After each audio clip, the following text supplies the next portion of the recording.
حمید بن عبد الرحمن نے خبر دی اور ان سے ابو ہریرہ رضی اللہ عنہ نے بیان کیا کہ ہم نبی کریم صلی اللہ علیہ وسلم کی خدمت میں تھے کہ ایک شخص نے حاضر ہو کر کہا، یا رسول اللہ صلی اللہ علیہ وسلم، میں تو تباہ ہو گیا۔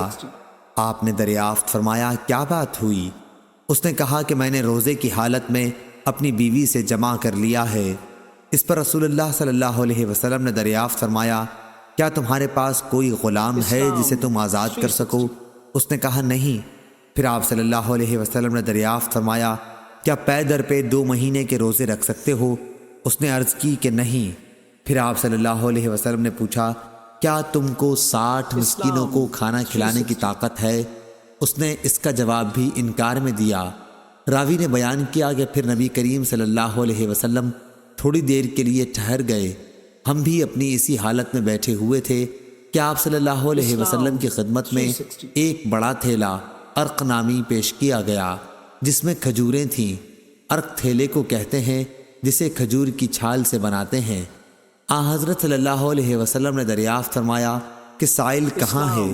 اس نے کہا کہ میں حاضر ہوں۔ آپ صلی اللہ علیہ وسلم نے فرمایا کہ اسے لے لو اور صدقہ کر دو۔ اس شخص نے کہا، کیا یا رسول اللہ؟ اس شخص نے کہا، کیا یا رسول اللہ میں اپنے سے زیادہ محتاج پر صدقہ کر دوں؟ بخدا ان دنوں پتھریلے میدانوں کے درمیان کوئی بھی گھرانہ میرے گھر سے زیادہ محتاج نہیں ہے۔ اس پر نبی کریم صلی اللہ علیہ وسلم اس طرح ہنس پڑے کہ آپ کے آگے کے دانت دیکھے جا سکے۔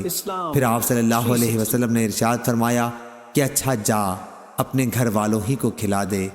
صحیح بخاری حدیث نمبر 1936۔